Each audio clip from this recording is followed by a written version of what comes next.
नमस्कार, जय हिंद दोस्तों। स्वागत है आपका quick revision classes YouTube channel पर। आज आपका जो मॉक टेस्ट है एमसीक्यू, उसमें मुख्य सेविका की भूमिका और जिम्मेदारी से जुड़े महत्वपूर्ण एमसीक्यू होंगे। यहाँ से आप बहुत अच्छे एमसीक्यू कर रहे होंगे और आपके टॉपिक का लगभग पूरा रिवीजन हो रहा होगा। अगर आपकी तैयारी 100% होगी तभी आप टारगेट 70 प्लस का कर पाएंगे। तो मुख्य सेविका भर्ती 2022 के लिए हमारे चैनल पर लगातार आपको तैयारी करवाई जा रही है। और एक बात सदैव याद रखिएगा कि प्रश्न यहीं से आएगा, पढ़ेंगे आप मेरे साथ तो आपको यकीन आएगा। क्लियर है आपको? तो लगातार जुड़े रहिएगा वीडियो के अंत तक। और आपका निश्चित रूप से यहां से 2 से 3 प्रश्न ऐसे लेके जा रहे होंगे जो आपकी परीक्षा में 101% देखने को मिलेंगे। तो चलिए बिना वक्त गवाए शुरू करते हैं आज का मॉक टेस्ट।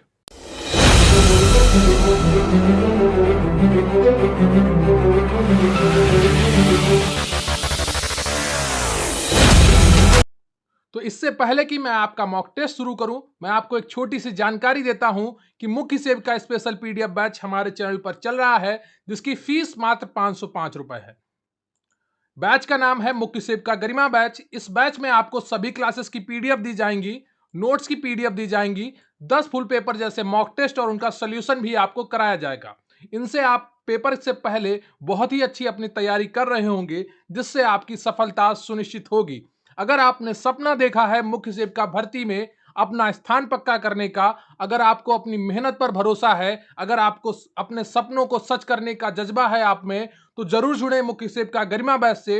व्हाट्सएप नंबर है 94 533 66 279। इस पर व्हाट्सएप करें या टेलीग्राम पर क्यूआरसी हेल्प सर्च करें। इसका लिंक भी आपको डिस्क्रिप्शन बॉक्स में मिल जाएगा।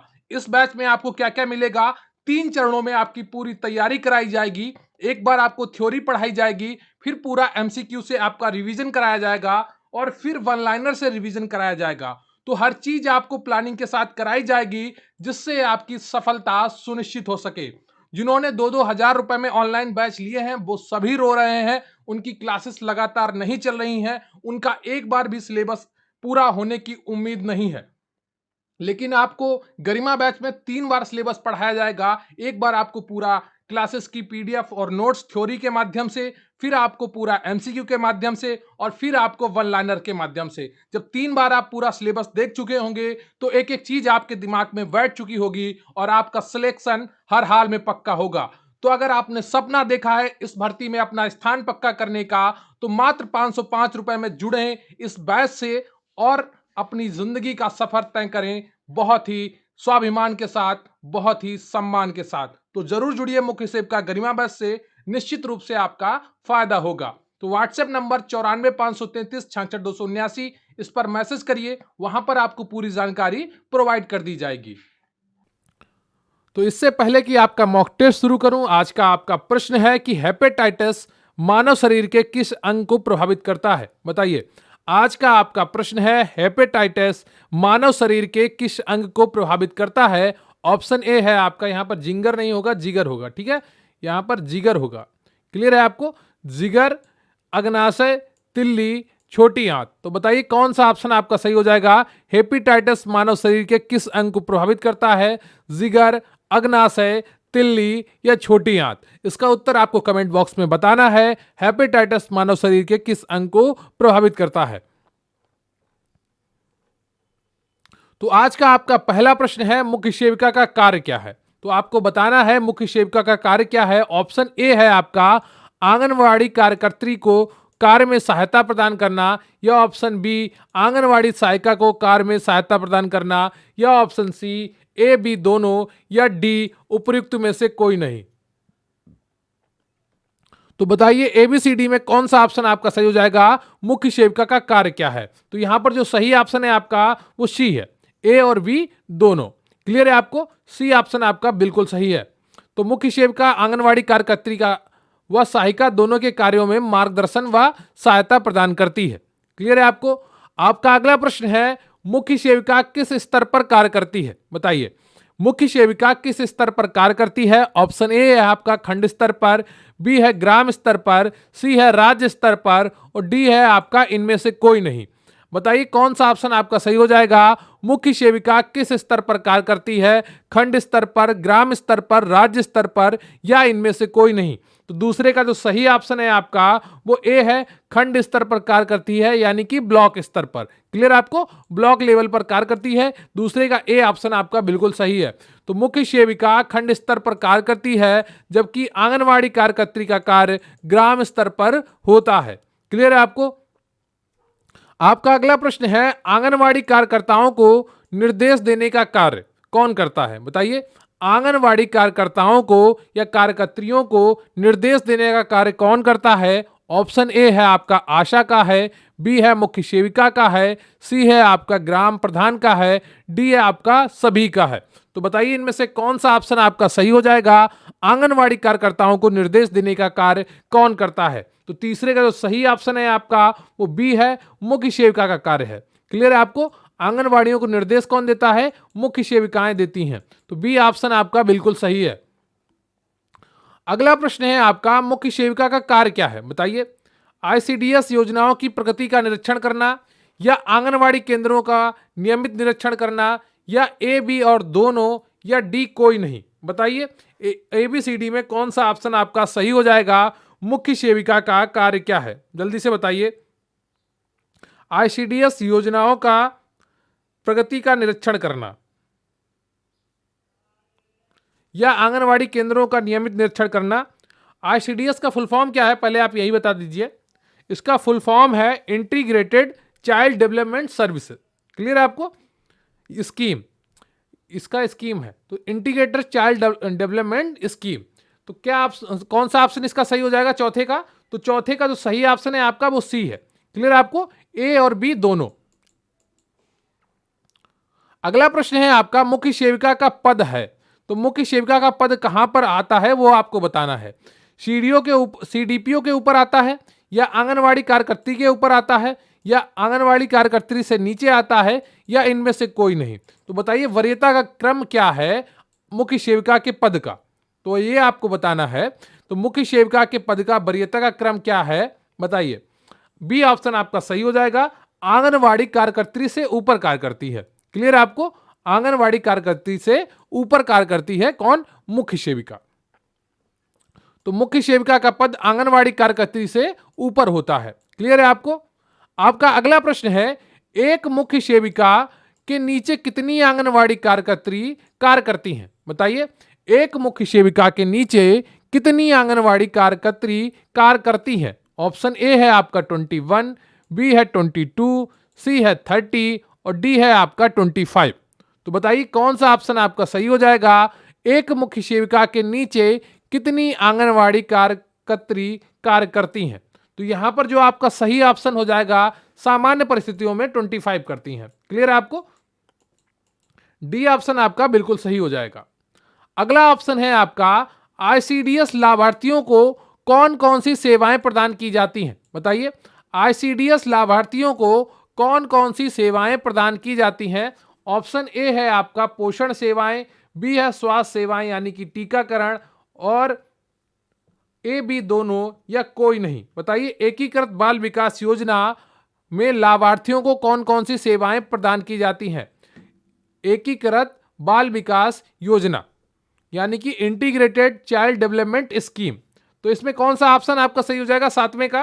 तो सातवें का जो सही ऑप्शन है आपका वो सी है, ए तथा बी दोनों। क्लियर है आपको? पोषण सेवाएं भी दी जाती हैं और स्वास्थ्य सेवाओं में विशेष रूप से टीकाकरण भी किया जाता है। अगला प्रश्न है आपका, मुख्य सेविका आंगनवाड़ी केंद्रों की नियमित निरीक्षण करती है, तो कितने समय अंतराल पर नियमित निरीक्षण करती है मुख्य सेविका आंगनवाड़ी केंद्रों का? तो ऑप्शन ए है आपका साप्ताहिक, बी है पाक्षिक यानी कि 15 दिन पर, सी है मासिक यानी कि 30 दिनों पर, डी है छमाही यानी कि 6 महीनों पर। तो बताइए मुख्य सेविका आंगनवाड़ी केंद्रों का नियमित निरीक्षण कब करती है? तो आठवें का कौन सा ऑप्शन आपका सही हो जाएगा? जल्दी से बताइए। तो आठवें का जो सही ऑप्शन है आपका वो सी है। क्लियर है आपको? और प्लीज वीडियो को लाइक कर लीजिए, चैनल को सब्सक्राइब कर लीजिए। अगला प्रश्न है आपका, मुख्य सेविका की जिम्मेदारी क्या है? बताइए। सीडीपीओ को समय समय पर आंगनवाड़ी केंद्रों की जांच रिपोर्ट प्रस्तुत करना, या परियोजना अधिकारी को आंगनवाड़ी केंद्रों की माल व वस्तु की जांच रिपोर्ट देना, या ऑप्शन सी ग्राम प्रधान की आंगनवाड़ी केंद्रों का रिपोर्ट देना, या इनमें से कोई नहीं। बताइए मुख्य सेविका की जिम्मेदारी क्या है? Option A B C D में कौन सा ऑप्शन आपका सही हो जाएगा? तो 9 का जो सही ऑप्शन है आपका वो बी है। क्लियर आपको? परियोजना अधिकारी को आंगनवाड़ी केंद्रों की माल व वस्तु की जांच रिपोर्ट देना। क्लियर आपको? बी ऑप्शन आपका बिल्कुल सही है। अगला प्रश्न है आपका, मुख्य सेविका का क्या कार्य है? आंगनवाड़ी कार्यकर्त्री व परियोजना अधिकारी के बीच समन्वय स्थापित करना, या ग्राम प्रधान व आंगनवाड़ी कार्यकर्त्री के बीच समन्वय स्थापित करना, या एएनएम और परियोजना अधिकारी के बीच समन्वय स्थापित करना, या इनमें से कोई नहीं। बताइए एबीसीडी में कौन सा ऑप्शन आपका सही हो जाएगा? मुख्य सेविका का कार्य क्या है? तो 10वें का जो सही ऑप्शन हो जाएगा आपका वो ए हो जाएगा। क्लियर आपको? ए ऑप्शन आपका बिल्कुल सही हो जाएगा। आंगनवाड़ी कार्यकर्त्री व परियोजना अधिकारी के बीच समन्वय स्थापित करना किसका कार्य है? मुख्य सेविका का कार्य है। क्लियर है आपको? आपका अगला प्रश्न है, आंगनवाड़ी कार्यकर्त्रियों के कार्य संबंधी समस्याओं का पता लगाना कार्य किसका है? बताइए एएनएम का है, ग्राम प्रधान का है, आशा का है, या मुख्य सेविका का है? बताइए इनमें से कौन सा ऑप्शन आपका सही हो जाएगा? आंगनवाड़ी कार्यकर्त्रियों के कार्य संबंधी समस्याओं का पता लगाना कार्य है। बताइए किसका है? तो 11वें का कौन सा ऑप्शन आपका सही हो जाएगा? 11वें का डी ऑप्शन आपका सही हो जाएगा, मुख्य सेविका का है। क्लियर है आपको? मुख्य सेविका का कार्य है कि आंगनवाड़ी कार्यकर्त्रियों के कार्य संबंधी जो समस्याएं उत्पन्न हो रही हैं उनका पता लगाना। अगला प्रश्न है आपका, प्रशिक्षण तथा कार्यों के बीच उत्पन्न कमी को दूर करने के लिए आंगनवाड़ी कार्यकर्त्रियों को कौन मार्गदर्शन प्रदान करता है? बताइए प्रशिक्षण तथा कार्यों के बीच उत्पन्न कमी को दूर करने के लिए आंगनवाड़ी कार्यकर्त्रियों को कौन मार्गदर्शन प्रदान करता है? ऑप्शन ए है आपका मुख्य सेविका, बी है परियोजना अधिकारी, सी है एसडीएम, डी है ग्राम प्रधान। बताइए इनमें से कौन सा ऑप्शन आपका सही हो जाएगा 12वें का? तो 12वें का जो सही ऑप्शन है आपका वो ए है, मुख्य सेविका। क्लियर आपको? कौन करता है? मुख्य सेविका करता है। मार्गदर्शन कौन प्रदान करता है? मुख्य सेविका करती है। क्लियर है आपको? देखिए आप लोग बार बार ये पूछते रहते हैं कि एग्जाम कब होगा, एग्जाम की डेट क्या है। देखिए कुछ मिनटों कुछ दिनों के लिए ये सब आप छोड़ दीजिए। एग्जाम आपका हर हाल में जनवरी में हो जाएगा, उसकी चिंता मत करिए आप। लेकिन अभी से आपको तैयारी करनी चाहिए, सिर्फ फोकस तैयारी पर होना चाहिए। अगर आपका सिलेबस कंप्लीट हो चुका है तो उसे बार बार रिवाइज करिए। मैं भी आपका रिवीजन करवाऊंगा तो उसको भी ध्यान में रखिएगा, और खुद से तो रिवाइज करिए। जितना आपको पढ़ा दिया गया है उतना आप रिवाइज करिए। अगर आपने कोई किताब ली है तो उसमें से जो सबसे अच्छी किताब है अभी मार्केट में वो यूथ कंपटीशन टाइम्स की जो थ्योरी वाली बुक है वही सबसे अच्छी किताब है। उसके अलावा बहुत सी किताबों में बहुत गलतियां दी गई हैं, इसमें भी कुछ गलतियां आपको देखने को मिलेंगी। लेकिन आपको ध्यान रखना है कि सही चीजें ज्यादा से ज्यादा कहां पर मिल रही हैं, है ना? तो उचित विकल्प आपको चुनना है और आप इसका तैयारी पूरी कर सकते हैं। क्लियर है आपको? तो अभी आप रिवीजन पर फोकस करिए, बाकी चिंताएं छोड़ दीजिए। एग्जाम तो सबके लिए एक ही टाइम पे होगा ना, तो अकेले आपकी चिंता करने से कोई फर्क नहीं पड़ने वाला है कि बार बार परेशान हो रहे हैं एग्जाम के लिए। अपना फोकस बनाकर रखिए और पढ़ाई पर जितना ज्यादा हो सके उतना समय दीजिए। जब आपका सिलेबस 90% तैयार हो जाए तब आप सोचिए कि एग्जाम कब होगा, जिस दिन भी हो जाए, है ना? तो विभिन्न सरकारी योजनाओं के अंतर्गत लाभार्थियों की सूची तैयार करके लाभ दिलवाना किसका कार्य है? यह आपका अगला प्रश्न है 13 का, कि विभिन्न सरकारी योजनाओं के अंतर्गत लाभार्थियों की सूची तैयार करके लाभ दिलवाना किसका कार्य है? ऑप्शन ए है आपका आशा का, बी है एएनएम का, सी है मुख्य सेविका का, और डी है आपका आंगनवाड़ी सहायिका का। तो बहुत ही आसान उत्तर है आपका। बताइए इनमें से कौन सा ऑप्शन आपका सही हो जाएगा? विभिन्न सरकारी योजनाओं के अंतर्गत लाभार्थियों की सूची तैयार करके लाभ दिलवाना किसका कार्य है? तो ये सूचियां कौन तैयार करवाता है? ये सूचियां मुख्य सेविका तैयार करवाती हैं। किनसे? आंगनवाड़ी से। क्लियर है आपको? आंगनवाड़ी से गांव से डिटेल मंगवाती हैं और वो सूची तैयार करके ये आगे विभाग को भेजती हैं ताकि उनको लाभ मिल सके। तो सी ऑप्शन आपका बिल्कुल सही हो जाएगा। क्लियर है आपको?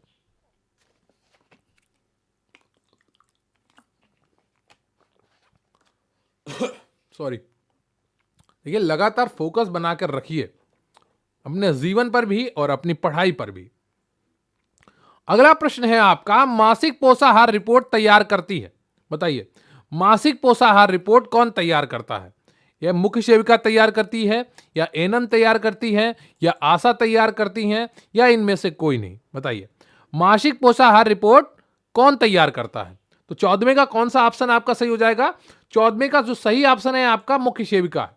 क्लियर है आपको? ये भी आंगनवाड़ी की हेल्प से पूरे डेटा इकट्ठा करती हैं और फिर पूरी रिपोर्ट तैयार करके आगे विभाग को भेजती हैं।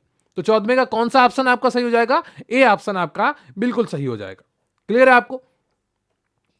अगला प्रश्न है आपका, परिक्षेत्र के अंतर्गत आने वाले आंगनवाड़ी केंद्रों को प्रभावी रूप से मॉनिटर करने के लिए उनके प्रदर्शन के आधार पर ग्रेडिंग करना किसका कार्य है? बताइए परिक्षेत्र के अंतर्गत आने वाले आंगनवाड़ी केंद्रों को प्रभावी रूप से मॉनिटर करने के लिए उनके प्रदर्शन के आधार पर ग्रेडिंग करना किसका कार्य है?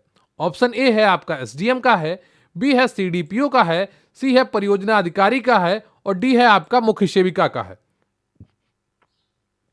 बताइए एबीसीडी में कौन सा ऑप्शन आपका सही हो जाएगा? परिक्षेत्र के अंतर्गत आने वाले आंगनवाड़ी केंद्रों को प्रभावी रूप से मॉनिटर करने के लिए उनके प्रदर्शन के आधार पर ग्रेडिंग करना किसका कार्य है? बताइए। तो 15वें का कौन सा ऑप्शन आपका सही हो जाएगा? डी ऑप्शन आपका बिल्कुल सही हो जाएगा। ग्रेडिंग कार्य करना मुख्य सेविका का कार्य है। क्लियर है आपको? जहां पर भी आपको ग्रेडिंग से जुड़ा हुआ प्रश्न दिखे वहां पर आप मुख्य सेविका पर टिक लगा दीजिएगा। क्लियर है आपको? अगला प्रश्न है आपका, मुख्य सेविका का कार्य नहीं है। तो आपको इसमें से पहचानना है कि मुख्य सेविका का कौन सा कार्य नहीं है। तो यहां पर ये नहीं लिखा है ना, बहुत बड़ी वैल्यू रखता है ये, क्योंकि कई बार हम एग्जाम में जब बैठे होते हैं जल्दबाजी में इस नहीं को इग्नोर कर देते हैं और गलत उत्तर को टिक करके चले जाते हैं। तो आशा बहुओं को प्रशिक्षण व गाइड करना क्या ये मुख्य सेविका का कार्य है? स्वास्थ्य कार्यक्रमों का कार्यान्वयन ये क्या मुख्य सेविका का कार्य है? टीकाकरण को लेकर जागरूकता फैलाना क्या मुख्य सेविका का कार्य है? गर्भवती महिलाओं को अस्पताल में भर्ती करना क्या यह मुख्य सेविका का कार्य है? बताइए 16वें का कौन सा ऑप्शन आपका सही हो जाएगा? बताइए। तो 16वें का जो सही ऑप्शन है आपका वो डी है। गर्भवती महिलाओं को अस्पताल में भर्ती करना यह मुख्य सेविका का कार्य नहीं है। क्लियर है आपको? अगला प्रश्न है आपका, आईसीडीएस योजना शुरू की गई थी। बताइए आईसीडीएस योजना कब शुरू की गई थी? ए 1973 में, बी 1974 में, सी 1975 में, और डी 1970 में। बताइए आईसीडीएस योजना कब शुरू की गई थी? तो इसका सही उत्तर क्या हो जाएगा आपका? 17 का सी, 1975 में शुरू की गई थी। कब? 2 अक्टूबर 1975 को। क्लियर है आपको? आपका अगला प्रश्न है, आईसीडीएस योजना में पोषण का लाभ प्रदान किया जाता है। बताइए आईसीडीएस योजना में पोषण का लाभ किसे प्रदान किया जाता है? ऑप्शन ए है आपका आंगनवाड़ी केंद्रों के माध्यम से, बी है प्राथमिक स्वास्थ्य केंद्र से, सी है जिला से, डी है इनमें से कोई नहीं। तो बहुत से प्रश्न आज आपको बहुत ही आसान लग रहे होंगे, लेकिन आपका रिवीजन करना बहुत ही जरूरी है ना? कई बार क्या होता है, आसान प्रश्न हम एग्जाम में गलत कर देते हैं क्योंकि हमने रिवीजन नहीं किया होता है। तो बताइए आईसीडीएस योजना में पोषण का लाभ प्रदान किया जाता है किसके द्वारा? तो ए ऑप्शन आपका सही हो जाएगा, आंगनवाड़ी केंद्रों के माध्यम से। क्लियर है आपको? ए ऑप्शन आपका बिल्कुल सही है। अगला प्रश्न है आपका, आईसीडीएस योजना के लाभार्थी कौन है? 6 वर्ष से कम आयु के बच्चे, या गर्भवती महिलाएं, या स्तनपान कराने वाली माताएं, या डी उपयुक्त सभी। बताइए एबीसीडी में कौन सा ऑप्शन आपका सही है? आईसीडीएस योजना के लाभार्थी कौन है? 6 वर्ष से कम आयु के बच्चे, या गर्भवती महिलाएं, या स्तनपान कराने वाली माताएं, या उपयुक्त सभी। तो 19 का कौन सा ऑप्शन आपका सही हो जाएगा? 19 का डी ऑप्शन आपका बिल्कुल सही है, उपयुक्त सभी। क्लियर है आपको?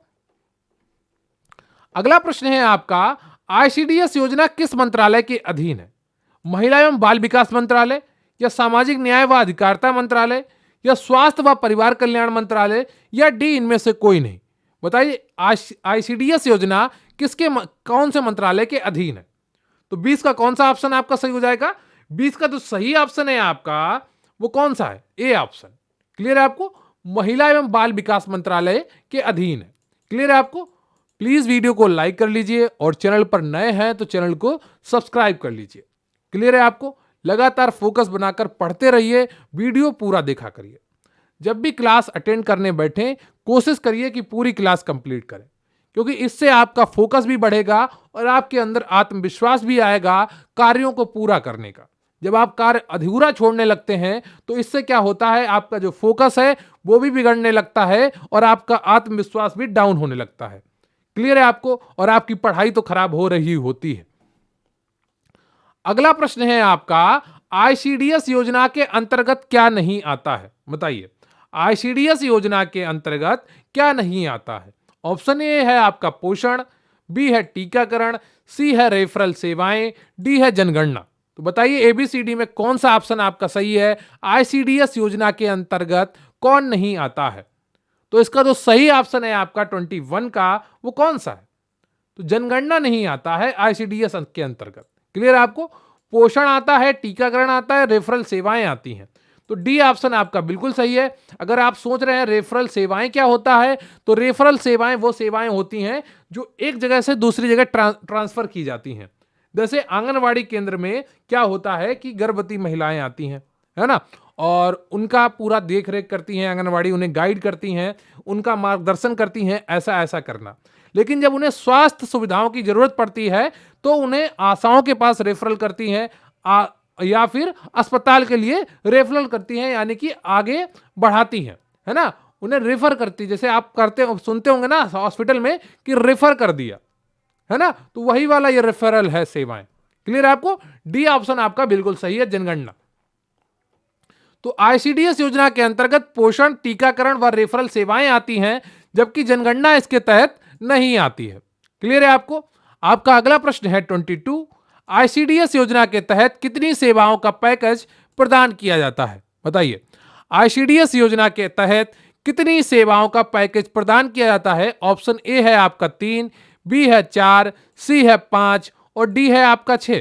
तो बताइए इनमें से कौन सा ऑप्शन आपका सही है? आईसीडीएस योजना के तहत कितनी सेवाओं का पैकेज प्रदान किया जाता है?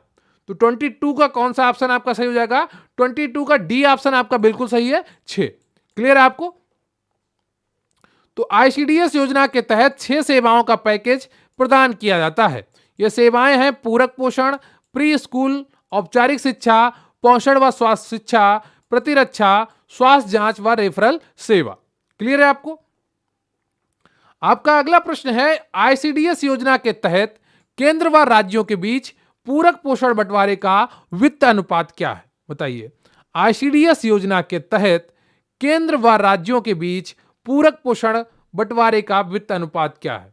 ए ऑप्शन है 10-90, बी है 50-50, सी है 90-10 और डी है आपका 75-25। तो बताइए एबीसीडी में कौन सा ऑप्शन आपका सही हो जाएगा? आईसीडीएस योजना के तहत केंद्र व राज्यों के बीच पूरक पोषण बंटवारे का वित्त अनुपात क्या है? तो 23 का जो सही ऑप्शन है आपका वो बी है 50-50। क्लियर आपको? 50 केंद्र सरकार करती है बहन और 50% राज्य सरकार बहन करती है। क्लियर आपको? तो आईसीडीएस योजना तहत केंद्र व राज्यों के बीच पूरक पोषण बंटवारे का वित्त अनुपात 50-50 है, जबकि पूर्वोत्तर राज्यों के संबंध में यह अनुपात 90-10 है। अगर आपको पूर्वोत्तर राज्यों के नाम नहीं पता है तो आप भारत का नक्शा उठाकर देखेंगे और जो इस कोने पे आपको राज्य दिखाई देंगे, असम हो गया, मिजोरम हो गया, त्रिपुरा हो गया, मणिपुर हो गया, नागालैंड हो गया, ये राज्य किस में आते हैं? ये पूर्वोत्तर हिस्से में आते हैं। सिक्किम हो गया। क्लियर है आपको? तो वहां पर क्या है? 90-10 है। अरुणाचल प्रदेश, क्लियर है आपको? यहां पर क्या है? 90% केंद्र सरकार देती है और 10% राज्य सरकार देती है। क्लियर है आपको? अगला प्रश्न है आपका, 1975 में आईसीडीएस योजना कितने ब्लॉकों में शुरू की गई थी? आपको कमेंट करके बताना है 1975 में आईसीडीएस योजना कितने ब्लॉकों में शुरू की गई थी? ऑप्शन ए है आपका 70, बी है 73, सी है 33 और डी है आपका 100। तो एबीसीडी में कौन सा ऑप्शन आपका सही हो जाएगा? आपको कमेंट करके बताना है 1975 में आईसीडीएस योजना कितने ब्लॉकों में शुरू की गई थी। तो 24 का कौन सा ऑप्शन आपका सही है? 24 का सी ऑप्शन आपका बिल्कुल सही है, 33। क्लियर आपको? 33 ब्लॉकों में शुरू की गई थी। 1975 में आईसीडीएस योजना 4891 आंगनवाड़ी केंद्रों के साथ 33 ब्लॉकों में शुरू की गई थी। क्लियर है आपको? तो सी ऑप्शन आपका बिल्कुल सही हो जाता है। आईसीडीएस योजना को किस अंतरराष्ट्रीय संस्था द्वारा आर्थिक व तकनीकी सहायता प्रदान की गई थी? ऑप्शन ए है आपका विश्व बैंक, बी है आईएमएफ, सी है एशियाई विकास बैंक या डी है इनमें से कोई नहीं। बताइए, आईसीडीएस योजना के को किस अंतरराष्ट्रीय संस्था द्वारा आर्थिक व तकनीकी सहायता प्रदान की गई? तो 25 का कौन सा ऑप्शन आपका सही हो जाएगा, जल्दी से बताइए। ए ऑप्शन आपका सही है, विश्व बैंक द्वारा तकनीकी आर्थिक और तकनीकी सहायता प्रदान की गई थी। तो ए ऑप्शन आपका बिल्कुल सही हो जाता है। क्लियर है आपको? तो ये रहा आपका मुख्य सेविका की भूमिका और जिम्मेदारी पर आधारित प्रश्नों का मॉक टेस्ट। यहां पर आपने कुछ महत्वपूर्ण एमसीक्यू देखे जो आपकी तैयारी में एक अहम योगदान करते हैं। तो आपने कितने प्रश्न सही किए उसका उत्तर कमेंट बॉक्स में जरूर लिखिएगा। और आज आपको ये मॉक टेस्ट करके कैसा लगा, ये क्लास आपको कैसे लगी, प्रश्नों का स्तर कैसे लगा आपको, और आपका कॉन्फिडेंस कितना डेवलप हुआ, जरूर बताइएगा। जो आप लगातार मॉक टेस्ट कर रहे हैं, क्या उनसे आपको लाभ मिल रहा है, यह भी कमेंट बॉक्स में जरूर लिखिएगा। देखिए, मेरी शुभकामनाएं सदैव आपके साथ रहेंगी। मैं आपके लिए पूरी मेहनत कर रहा हूं। हो सकता है कहीं पर एक आधे प्रश्नों में इधर उधर गलतियां हो जाती हों, क्योंकि इंसान है तो गलतियां मुमकिन है ना। गलतियां तो इंसानों से ही संभव है ना, कोई कंप्यूटर तो है नहीं कि जो फिट कर दिया वही आएगा। कभी कभी जल्दबाजी में टाइपिंग में मिस्टेक हो जाता है, उसके कारण गलती हो जाती है, या किताबों में गलत लिखा होता है तो उसके कारण गलतियां हो जाती हैं, है ना। लेकिन मैं अपनी तरफ से आपके लिए पूरी कोशिश करता हूं, तो आपको भी अपने लिए अपनी तरफ से पूरी कोशिश करनी चाहिए कि जितना भी कंटेंट मिल रहा है उसे 101% तैयार करें, ताकि जब आप परीक्षा में बैठे हो आपके अंदर से वो सब निकल रहा हो जो एक सफल व्यक्ति के अंदर से निकलता है ना। तो पेपर देख के जब आपको मजा आने लगे तब आप समझिएगा आपने सही से मेहनत की है। तो लगातार मेहनत करते रहिए और प्लीज वीडियो को लाइक कर लीजिएगा, चैनल को सब्सक्राइब कर लीजिएगा, कमेंट करके जरूर बताइएगा कि आपके कुल कितने प्रश्न सही हुए हैं और आज का वीडियो, आज की क्लास कैसी लगी आपको। मुझे आपके कमेंट्स का इंतजार रहेगा। तो बहुत बहुत धन्यवाद आपका। Thank you very much. जय हिंद, जय भारत।